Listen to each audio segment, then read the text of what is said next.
Welcome to the Strategic Management Accounting course, where we teach the value-adding steps and processes necessary to execute strategy. Whether you are just starting up or looking to grow your business, then this course is for you. With your host, Dr. Neil O'Connor.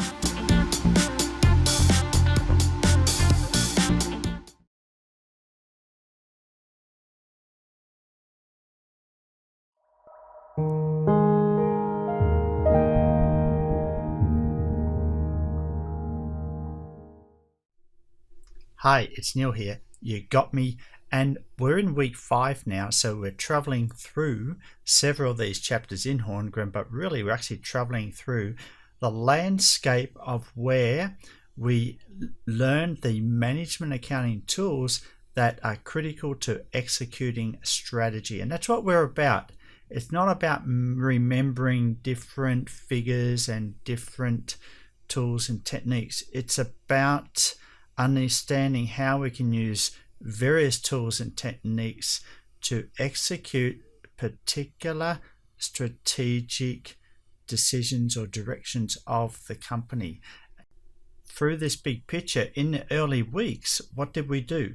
We looked in week 2, we looked at value engineering, and that was all about looking at the operational aspects of cost management through the lens of target costing, where we looked at functional analysis, where you position a product in the market. We looked at design analysis, how you actually put the product together, specifically design within inside the product that the consumer doesn't always see, and process value analysis, where we're actually looking at the processes of manufacturing, the processes of delivering a service, and is there some way that we can cut out the meat so we're just left with the bone of that product or the service process, and we don't have excess costs being consumed in the manufacturing process or in the delivery of the service. We want to cut all the meat off the bone.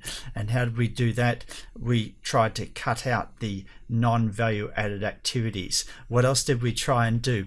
We did root cause analysis, so cause and effect, and we're trying to work out, are there some things that we can stop doing that lead to problems down the track, or do defects, or to machines breaking down? Maybe we need to focus more on maintenance. Maybe we need to focus more on training. Maybe we need to focus on upgrading different facilities, for example. So it was cause effect analysis. And so this was very, very important. And finally, what was very important was to establish ways of measuring activity, that is, using performance measures. And so the more we measure things, the more visible the processes come to you, and then you're in a better position to manage those processes. So that's what we were about in week 1, week 2. Then we moved over to the other side, and let me get my nice pointer here. Over here, we moved. Here we go. Then we moved over in week 3 to custom profitability analysis, and this was all about activity-based costing, where the cost object was the customer. The cost object is the product, but looking at the customer as an example, because we didn't do it in basic management accounting. In advanced management accounting, we want to apply activity-based costing to the customer, and then we are able to then consult and advise not only manufacturing businesses but also service-related businesses, because service-related businesses don't necessarily have a product, they have a service, and they have customers. So what we were trying to do was understand how we can assign costs to different cost objects, which are customers, and in an activity-based costing approach. And so then there were costs consumed at the ordering level, there were costs consumed at the batch level, there were costs being consumed at maybe a departmental level or a sales region level, and then there were costs being consumed at the corporate level. And so depending on where those costs were being consumed, there were different cause and effect allocation bases that we used to assign costs to particular customers. So the whole approach was to try and get a more accurate allocation of cost to particular customers so we can better make a choice about, well, do we keep the customers or not? Do we invest more in some of these unprofitable customers so they can become profitable in the future? Do we decide to spend less in helping some of the unprofitable customers because, well, they're always going to be burdensome, they're always going to be nickeling and diming us, meaning that they're always going to try and get a discount from us, they're always going to be asking too many questions anyway, maybe we don't want that type of customer. So these were some of the issues that we looked at, and that was in week 3. So really, these week 2 and week 3 were very operational. How do you actually save costs in week 2? Week 3, well, strategically, where should you focus your energies in developing particular customers, particular markets?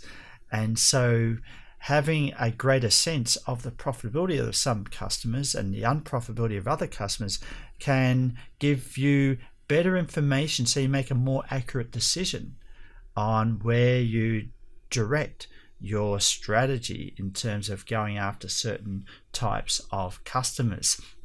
So that's what we're doing in the first week 2 and week 3. Very operational, very executional of strategy. Okay, so we weren't sort of just talking about strategy.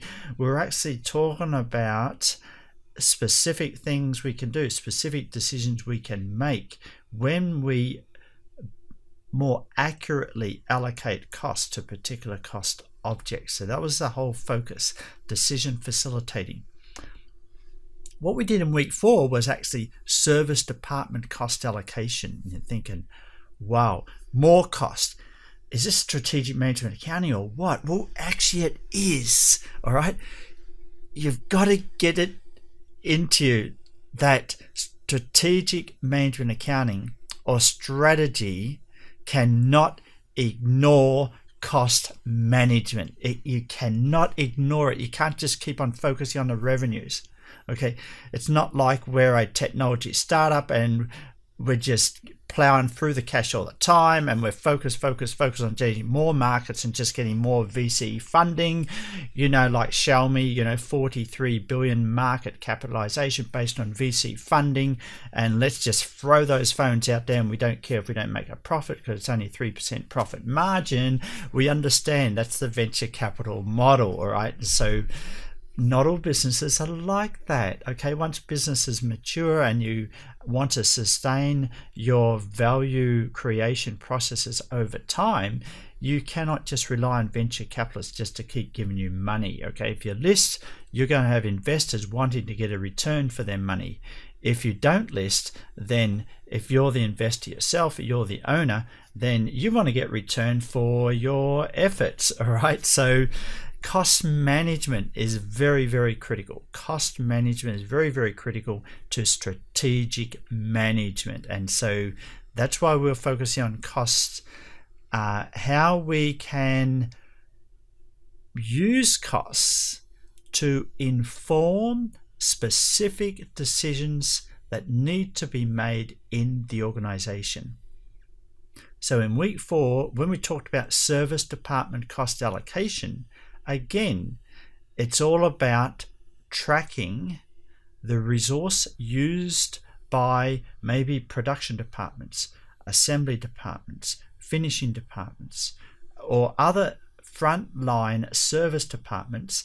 The resources, they not only consume labor and overhead and raw materials themselves, but they also use catering, they also use payroll, they use the accounting service, they used IT, yes. And so in that week, we actually focused on IT as the big elephant in the room that needs to be accounted for in some way or another. Why? Because the investment in IT is one of the largest investments that most companies make, other than in production, other than in service development, research and development. Okay, IT is the thing that keeps everyone together, that communication.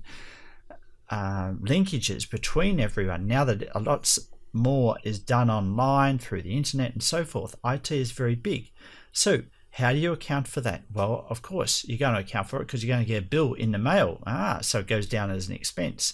Or it's a capital investment, all right? So you're going to depreciate, and that depreciation is going to go into overhead.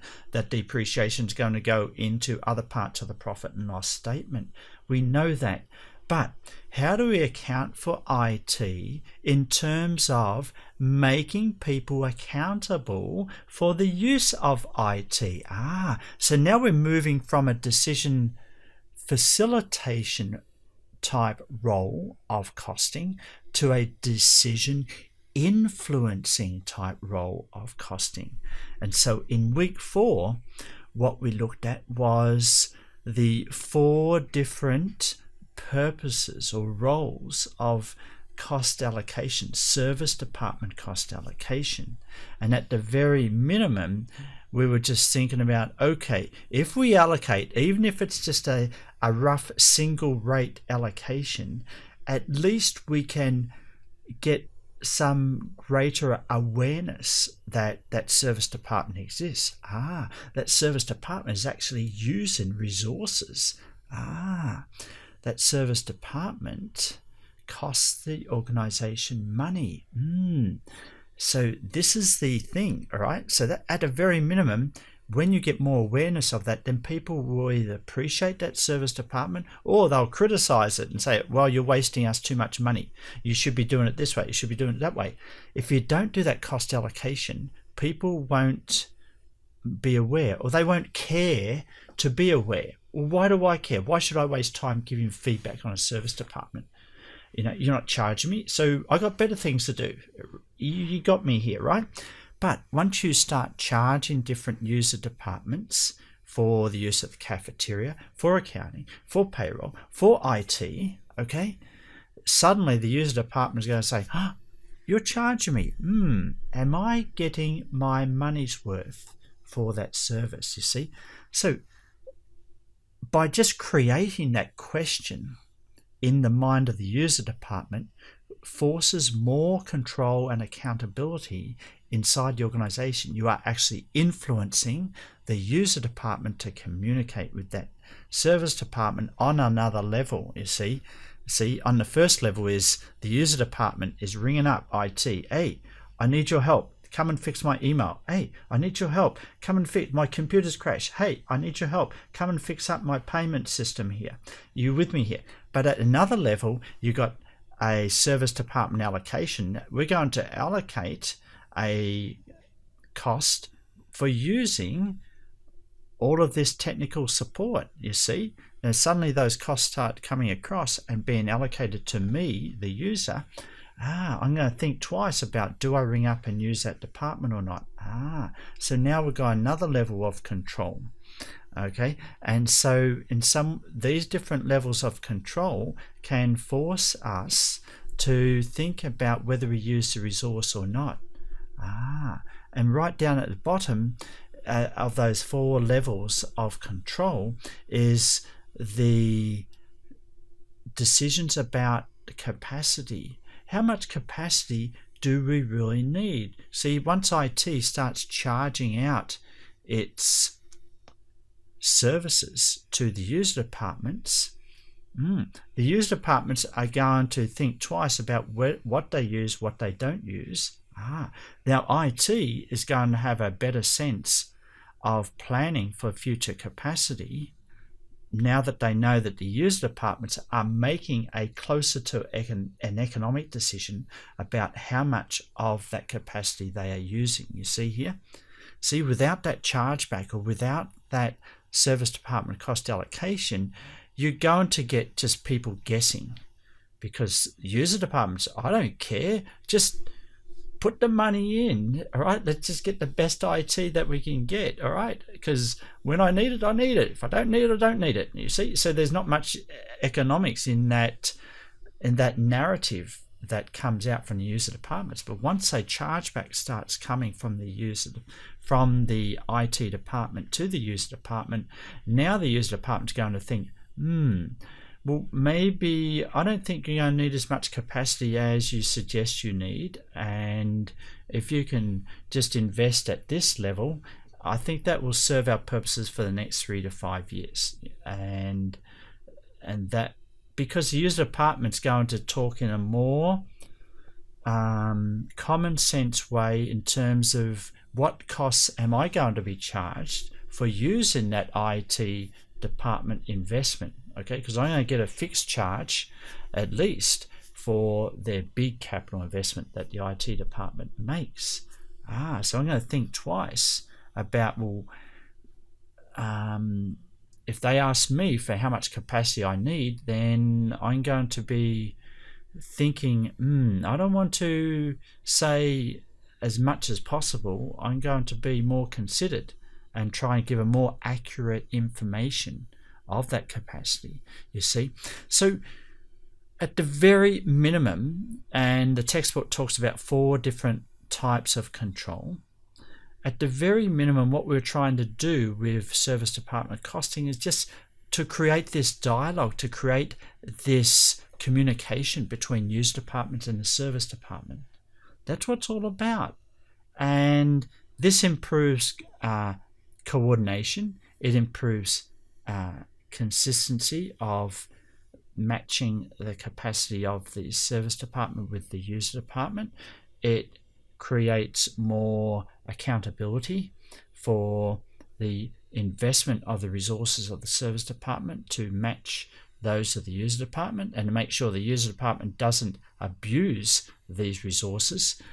And that's what it's all about. So when you think about it, when organizations are investing millions of dollars in IT, the average S&P 500 company is investing millions into IT every year, and that's allocated to various user departments.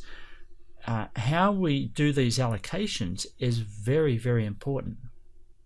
Okay, it's a very, very important part of strategy execution. It actually keeps the organization communicating with one another. So there you have it. There's your first 1, 2, 3, 4 weeks of this unit. And I thought a lot about, how much costing do we put into a strategic management accounting unit? How much do we put in? Well, as much as possible, so you can understand the real role that cost allocations can play, the real role that cost management can play for the effective execution of strategy. Because at the end of the day, number one, you've got to manage costs. Number two, you need to get everyone in the organization communicating if you want to execute strategy. Okay, it's not like just picking a market and let's just go for that market. You've got to get user departments communicating with other parts of the organization, with the back office, with service departments. So you've got your communication going. So we've got cost management, we've got this communication, we've got this accountability from cost allocations. These elements are critical for the organization to sustain its business in the long run, and that's critical for strategy execution. So what we're going to do in the second half of this semester is to look at more the strategy of the organization. We're going to focus a little bit more on why the organization is existing, and we really focusing on the customer, why the customer buys from the organization. And so that's where we get into the really exciting part of the balanced scorecard. We will look more at the control systems that are used in the organization to get managers' attention, to control divisional managers and things like that. So we're looking more at control aspects in the organization, and we're looking more at measurement aspects in the organization.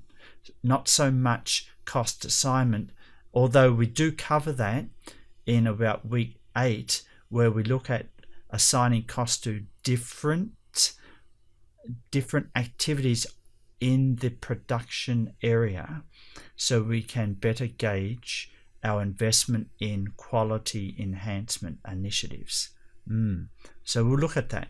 So as we go forward now, we're branching out into, okay, we know we have some profitable customers, some unprofitable customers, but what we're going to do after week 4, which is week 5 now, going into the second half of the semester, is we want to try and understand how we can align through measures, through KPIs, how we can align different aspects of the organization to achieve a common objective associated with the delivering a service or a product to a particular type of customer. And so we start this delivery of material under the first umbrella of the balanced scorecard. So I hope you enjoy it. I hope you get some excitement of the coming weeks, out of the coming weeks, and I'll see you in the classroom. Thank you for listening, and bye for now.